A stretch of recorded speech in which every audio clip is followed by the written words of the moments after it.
Tecmalco, tu distribuidor oficial de maquinaria.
Bienvenidos a un programa más de Son Fils del Poble. La ELA es la más importante de las degeneraciones que pueden afectar a las motoneuronas. Las motoneuronas son las células nerviosas que desde el cerebro y la médula espinal llegan hasta los músculos y los hacen contraerse voluntariamente. Son las neuronas más grandes. Prolongaciones en forma de fibra nerviosa van desde un extremo del cerebro hasta la médula, en la espalda. Otras motoneuronas van desde la médula hasta los músculos del cuerpo. Cuando las motoneuronas degeneran, pierden la capacidad de estimular los músculos. Estos se debilitan o paralizan y a su vez se adelgazan o atrofian. El nombre esclerosis lateral amiotrófica viene del griego esclerosis, que significa degeneración dura, por la consistencia de las zonas degeneradas. Lateral se refiere a las zonas de la médula por donde bajan las fibras nerviosas escleróticas. Amiotrófica quiere decir no músculo nutrición, porque los músculos adelgazan. Sus síntomas suelen empezar por sensación de cansancio general, pequeños temblores musculares bajo la piel, calambres y torpezas en alguna extremidad. Otras veces puede afectar al habla, que se hace dificultosa o producir rigidez de las extremidades. ELA, enfermedad rara, sin cura al día de hoy. Arrancamos.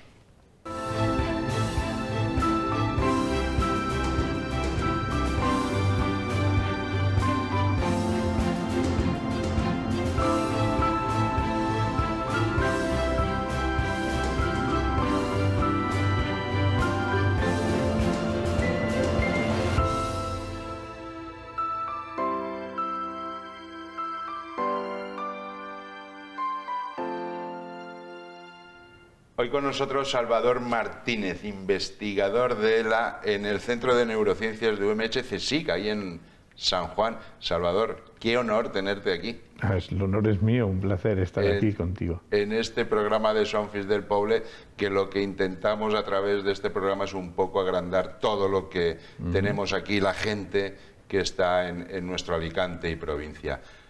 He definido, Salvador, un poco el porqué de ese ELA, esas motoneuronas que se van al garete, parece ser, poco a poco, y que, bueno, que afectan lógicamente a todo lo que es ese sistema que tenemos, ¿no? Claro, es una enfermedad neurodegenerativa progresiva, es decir, empieza en unas partes, pero al final se van sumando grupos musculares que dejan de funcionar y al final acaba con una parálisis total del individuo. Independientemente de la forma de dónde ha empezado, la progresión acaba en la parálisis total y en esa parálisis se incluyen los músculos respiratorios. Por lo tanto, una parálisis respiratoria que conlleva, si no hay un soporte externo con una ventilación asistida, pues la asfixia del individuo y su muerte. Al final de la vida, ¿no? Porque ese inicio de esa degeneración puede empezar por extremidades, pero también por el habla, a lo mejor, ¿no? Claro, hay formas de la vulvar que empiezan por... afecta primero al bulbo raquídeo, que es donde están los núcleos motores de todos los músculos de la cara y de la deglución y de la fonación.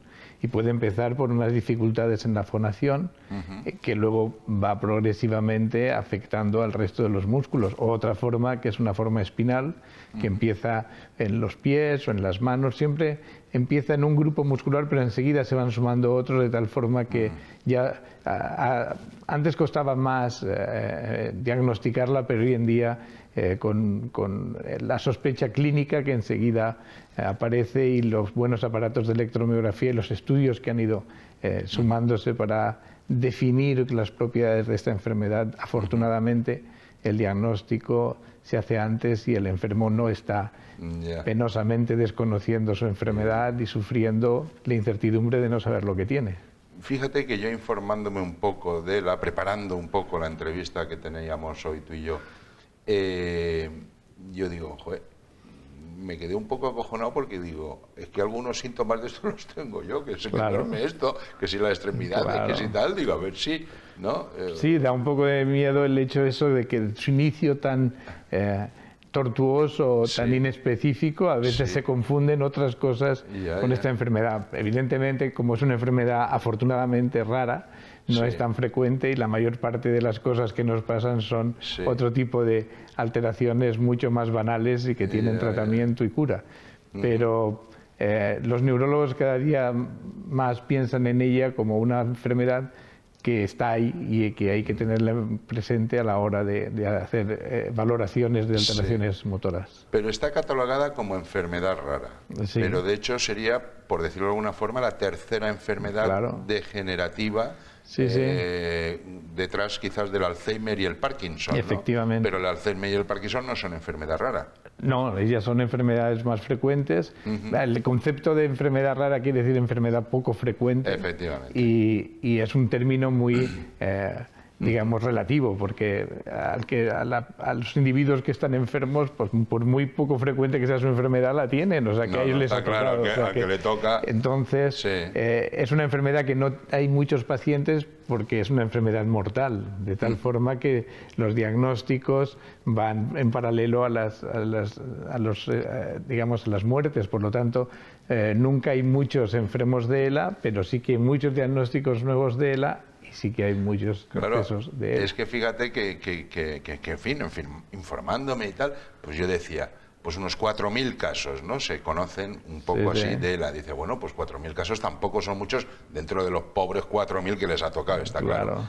Pero claro, no caía yo porque un enfermo de Alzheimer o de Parkinson vive la tira de años, pero los de ELA no. O sea que los de ELA que a lo mejor son 4.000 al año, pero 4.000 al año, 4.000 otro 4.000 el siguiente año, porque los pobres primeros 4.000 ya han desaparecido, ¿no? Sí, el pronóstico es muy negro, desafortunadamente, porque entre la mayor parte de los enfermos van a perder las capacidades motoras y sobre todo las respiratorias entre los 3 y los 5 años después del diagnóstico.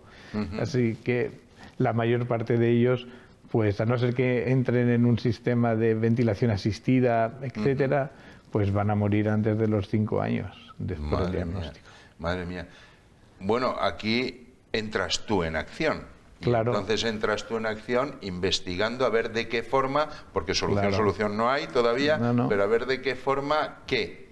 ¿Aminoras, retrasas ese tiempo o no sé? Sí, ese es el asunto. Como no, en la mayor parte de los enfermos no sabemos cuál es la causa. Sí que hay un porcentaje cada vez mayor porque se van conociendo mejor las causas genéticas de algunos casos de enfermedad de ELA, sobre todo si tienen segregación familiar, pues se pueden estudiar y cada día conocemos más genes que están implicados. Pero incluso sabiendo que la causa es la mutación en un gen, no se ha desarrollado todavía una terapia génica, ni siquiera para esos casos. Y el resto de los casos, que son la mayoría, no sabemos por qué tienen esa enfermedad, que le llamamos enfermedad única, pero que probablemente son muchas enfermedades que convergen dentro de un cuadro sintomático que le llamamos ELA, pero que probablemente las causas de un individuo son completamente distintas de la de otro, la de otro, la de otro, o sea que hay un origen individualizado. Y como no lo sabemos, no podemos atacar el origen de la enfermedad, tenemos que hacer lo que se llama una terapia sintomática. Vamos a ver qué síntomas son los más importantes para intentar disminuir la progresión, porque sabemos que es progresiva, o sea que cuanto antes actuemos mejor, porque en mejor estado motor va a estar el enfermo, e intentando retardar la degeneración, que eso es lo que hemos estado haciendo en los 4 ensayos clínicos que hemos hecho, 3 que ya han acabado y el que tenemos ahora en marcha, que han demostrado en modelos animales que funcionan. Es decir, que en los modelos de animales de ELA, en este caso hemos trabajado con ratones que tienen las mismas propiedades sintomáticas que los enfermos, hemos retardado muchísimo en los ratones la neurodegeneración, la muerte de las neuronas. Bueno, de hecho el año pasado creo que estabais pidiendo como 75 pacientes, ¿no?, de ELA para que entraran, ¿no?, claro, en tenemos esas un pruebas. ensayo clínico que está ahora en marcha, va a ir a tratar a 100 pacientes. Ya vamos por casi 30. Entonces necesitamos pues 70 más. Es muy importante que los pacientes conozcan que el ensayo está en marcha y es muy importante que se inscriban en el ensayo para que lo podamos acabar. Este ensayo en su fase 1 dio muy buenos resultados. Esperamos que ahora en la fase 2 con 100 pacientes podamos demostrar que disminuimos la degeneración en los músculos que tratamos, comparándolos con los músculos que no tratamos. Eso ahora mismo estamos tratando músculos de las extremidades, no son muy significativos para el pronóstico de vida de los pacientes, pero nuestra esperanza es que si demostramos que en los músculos tratados van mejor, podamos tratar el diafragma, que es el músculo más importante. Ya lo creo. Vamos un segundito con nuestros anunciantes y volvemos, que es cuanto menos interesante esta charla. Hasta ahora.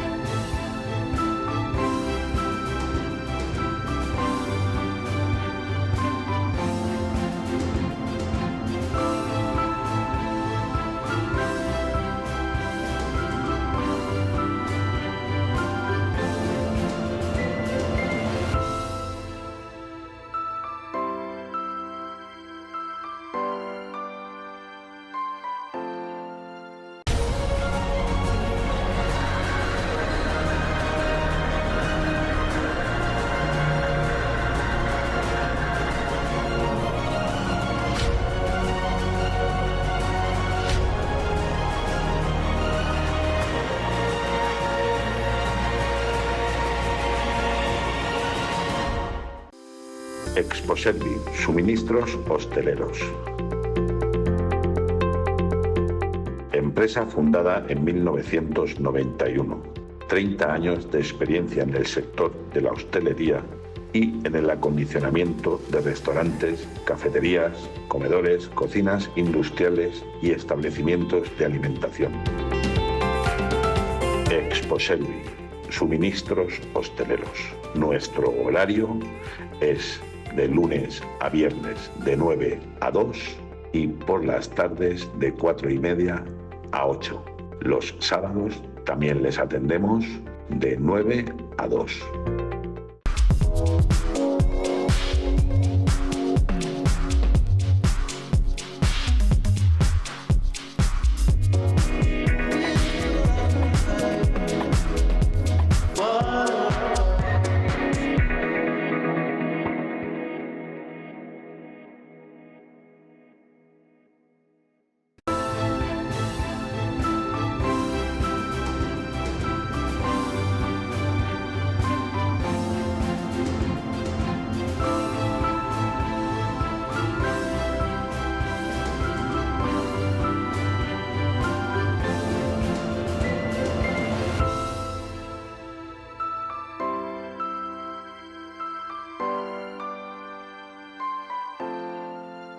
Seguimos con Salvador Martínez, investigador de ELA. Bueno, estamos hablando de esos tipos de ensayos. Algo es de células madre que cogéis de un lado, las metéis en lo que se va degenerando. ¿Qué efecto hace todo eso?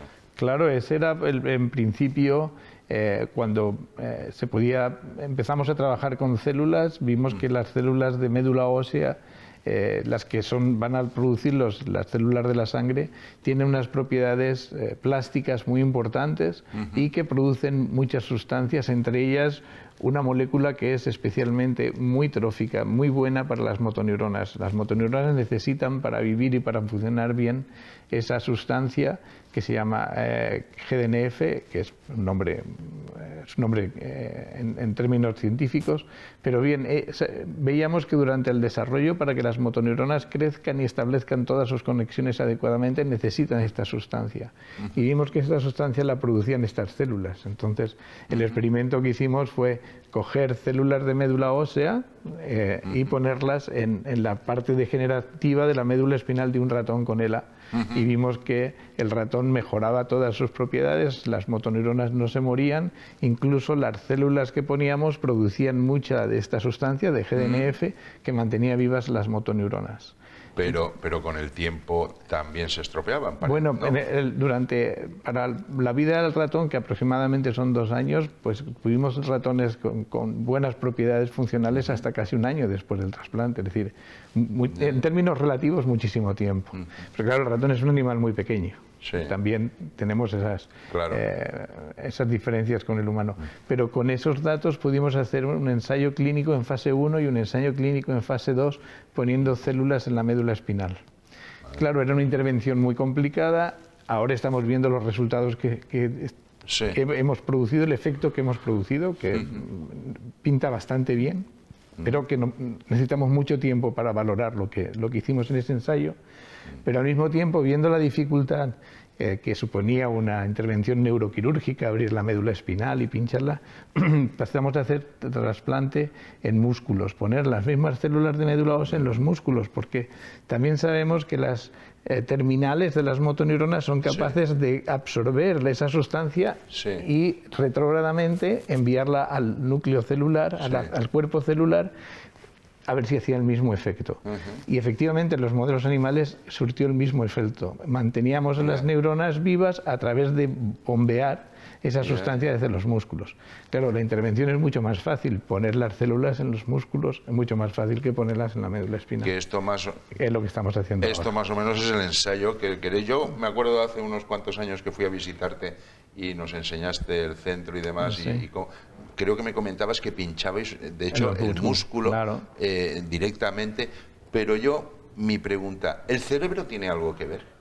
Obviamente el cerebro, primero la degeneración es de todo el sistema motor. Hay las centrales, que lo que se degenera son las motoneuronas de la corteza cerebral motora. O sea, el cerebro también se degenera. Entonces tenemos que actuar sobre todo, pero esta actuación... Pero lo digo por las órdenes que da el cerebro. Claro, si no hay neuronas motoras en el cerebro, no puedo dar órdenes motoras. Yo puedo querer moverme, pero no me voy a mover porque mis motoneuronas no envían la orden a la médula espinal. Por eso te lo comentaba, porque tú me estás hablando de la médula espinal, de las células madres, de pinchar los músculos... Pero aquí podemos atacar. También para se puede, podría hacer también trasplantes en la corteza motora, pero nosotros vimos en los modelos animales que al mismo tiempo que mejorábamos las neuronas espinales, también mejorábamos las motoneuronas de la corteza motora. Porque al final el sistema, cuando funciona, lo mejor que le viene a una neurona es funcionar. Cuando una neurona no funciona, la otra neurona que está conectada con ella también está sufriendo. Entonces, si mejoramos esta, la otra también mejora. El sistema, cuando funciona, es el mejor elemento que mantiene las neuronas activas. Por eso a los enfermos les decimos hay que hacer fisioterapia, hay que mantener la actividad. Eso es muy importante porque la actividad mantiene las neuronas, aunque están enfermas, aunque tienen el proceso degenerativo, también retrasa su muerte. Entonces, además de las terapias que se hacen, además de la terapia celular, nosotros le decimos a los enfermos que, por supuesto, tienen que hacer fisioterapia y mantener la actividad. Entonces, hemos visto en los animales y estamos viendo en las personas que mejoramos la función muscular porque mejoramos las motoneuronas de la médula espinal, pero también mejoramos las motoneuronas en la corteza motora, o sea que estamos haciendo un tratamiento integral. ¿Qué porcentaje podríamos decir de que conocemos nuestro cerebro?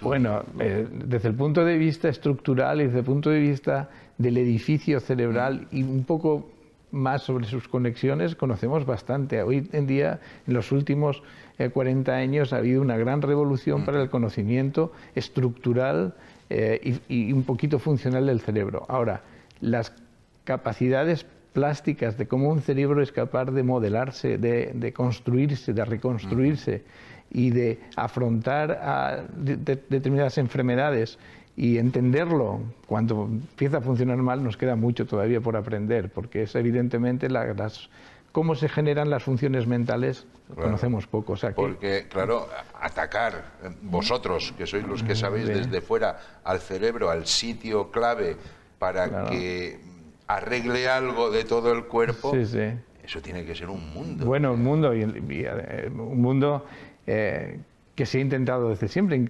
La terapia también modifica algo las conexiones cerebrales, pero poner células y que esas células se integren en circuitos y que esos circuitos que han dejado de funcionar empiecen a funcionar, eso no se ha conseguido todavía y yo creo que estamos todavía lejos de conseguirlo. Me hablabas de que cogías células madre y las poníais en donde se está degenerando las claro, otras células. ¿No existe algún mecanismo artificial, alguna maquinita, algún chip, no sé? Sí, sí. No sé, bueno, que a lo mejor claro, vaya dando golpes para que ese músculo funcione. Bueno, no hemos hecho estimulación externa de los músculos para ver si eso mantiene las motoneuronas. Realmente lo que está sufriendo es la motoneurona. Yo puedo mejorar al músculo, pero si no mejoro la motoneurona no voy a poder hacer nada.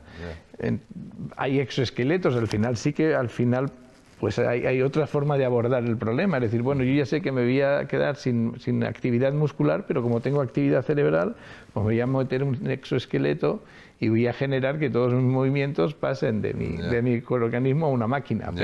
Pero eso es eso es otro cantar. Yo creo que hay que, en la ELA, la solución es cuando encontremos la forma de mantener viva la motoneurona. ¿Cuáles son los procesos que hacen que la motoneurona degenere?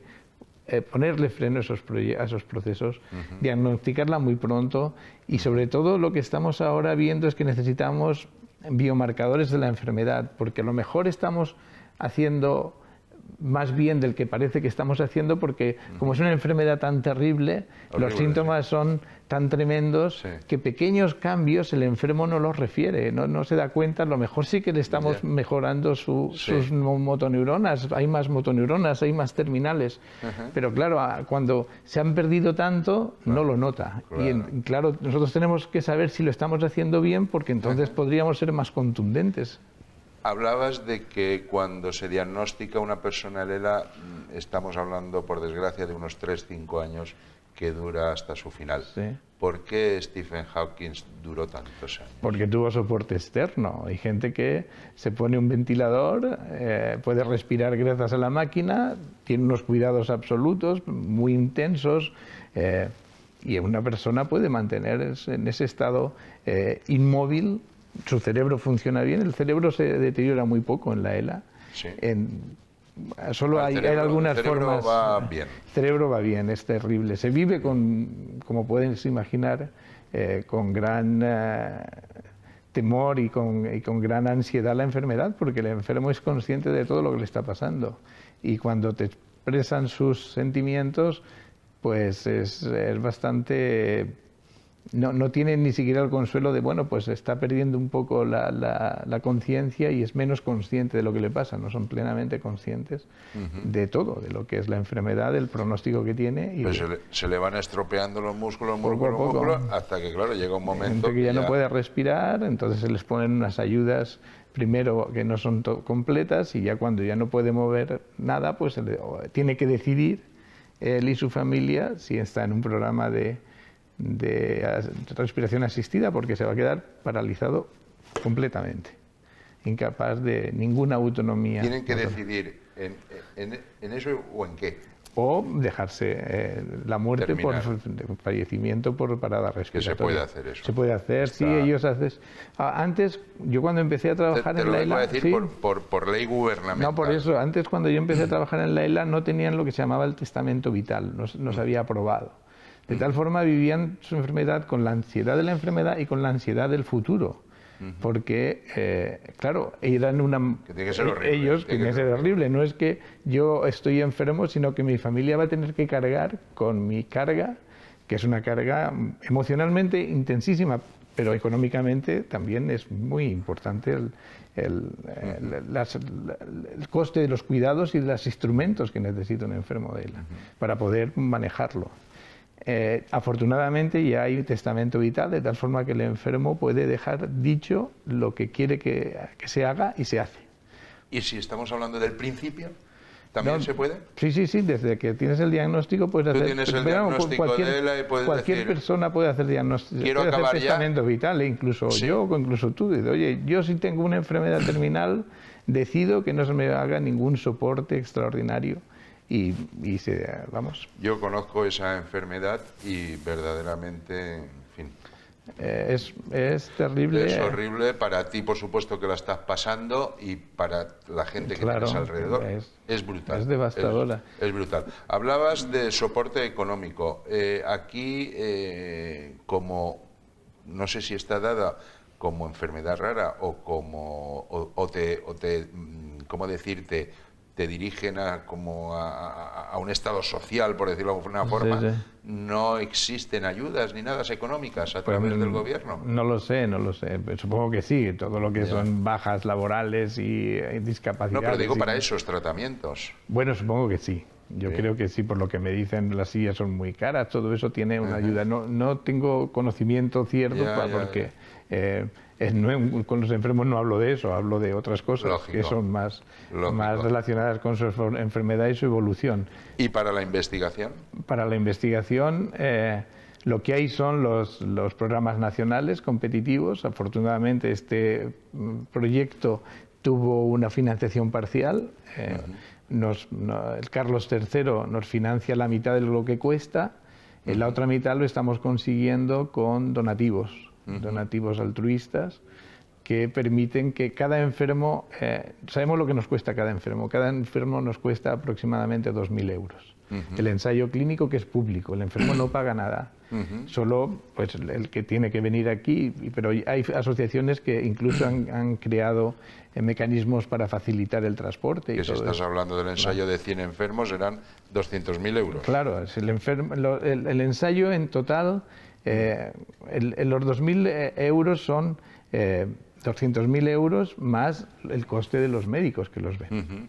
Entonces sí que tenemos, digamos, los médicos de plantilla no ganan más. O sea, nosotros trabajamos por las tardes para el ensayo sin ganar más, pero necesitamos, para evaluar progresivamente esos 100 enfermos, hemos tenido que contratar 2 médicos nuevos, que claro, que son exclusivamente dedicados al ensayo. O sea, que son los 200.000 euros de los pacientes más el salario de los médicos. Carlos III más o menos os financia unos 10.000 y los otros 10.000 Fueron el ensayo en total costaba 450.000, el Carlos III nos dio 250.000 y el crowdfunding está poco a poco permitiendo que vayamos incorporando nuevos enfermos. Bueno, y aquí estáis en un centro un centro de neurociencias de la Universidad Miguel Hernández.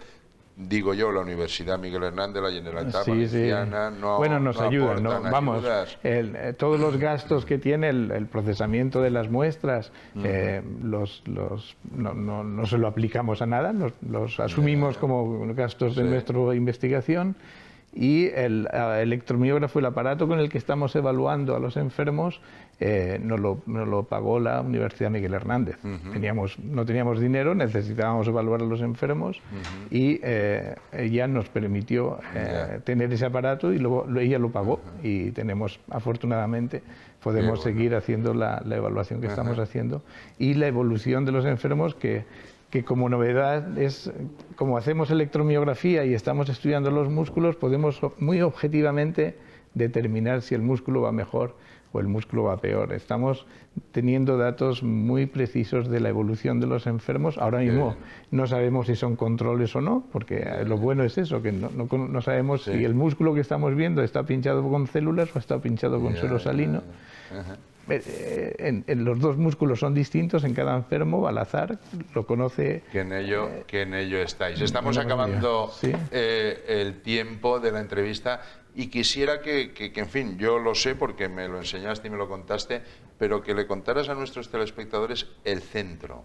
Porque el centro, bueno, me hablaste maravillas, sí. abre 24 horas, ¿no? El centro es uno de los mejores institutos de neurociencias del mundo. Lo tenemos aquí en San Juan. Hay ahora mismo alrededor de entre 300 y 400 personas trabajando en él, dedicadas exclusivamente a conocer el cerebro. En su producción mundial es uno, como digo, no solo es uno de los mejores en cuanto a talento, sino en cuanto a producción de trabajos científicos, generación de conocimiento, competencia por recursos extranjeros. Tenemos muchos proyectos europeos, mucho dinero de investigación de Europa se está invirtiendo en neurociencias en Alicante. Qué bueno. Es de la Universidad Miguel Hernández y del Consejo Superior de Investigaciones Científicas. La universidad se nutre de todo el conocimiento que tenemos en el instituto, y Alicante es conocido, puedo asegurar, internacionalmente, no solo por las playas, que lo es, no solo por Benidorm, que lo es, sino porque está el Instituto de Neurociencias. Porque me dijiste que hay unos 4, de ese tipo, unos 4 en el mundo, y lógicamente de los otros restantes están todos locos pidiendo el destino de Alicante, ¿no? De San Juan. Es un sitio que los buenos investigadores, o sea, no solo es tener un buen edificio, no solo tener un buen equipamiento, que lo tenemos, sino atraer el talento que se venga a trabajar para producir desde Alicante la ciencia que nos hace falta. Me enseñaste un aparato enorme, que era un tipo TAC. Sí, era tenía... ¿Qué medida tenía de potencia? Me refiero. Bueno, eso sí, un TAC, una resonancia magnética de un hospital tiene 1,5 Tesla de potencia. Un Tesla y algunos hospitales, muy pocos, tienen 3 Tesla y ese tenía 7 Tesla. Tenemos un TAC de 7 Tesla para ver de forma muy precisa e incluso funcionando el cerebro de los modelos experimentales que llevamos a cabo. Qué bárbaro. Sí, tecnológicamente hemos atraído fondos y con esos fondos hemos podido equipar un centro de primera categoría.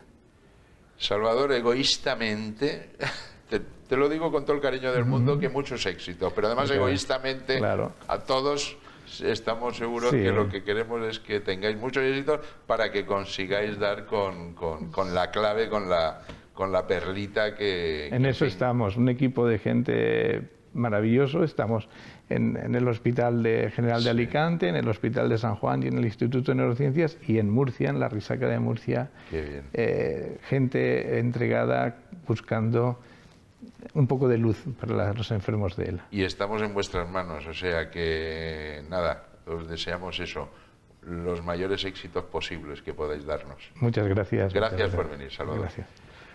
Pues queridos telespectadores, esto es Alicante, esta es nuestra gente. Ya lo decía Salvador, uno de los mejores y más importantes centros de neurociencias del mundo, y 24 horas abierto, casi 400 personas trabajando, un cacharro de esos de resonancia magnética de lo máximo que hay, y gente muy competente, muy valiosa. Así es que eso es nuestra ciudad, nuestra provincia, que, como decía Salvador, no solo tiene playas. La semana que viene, más.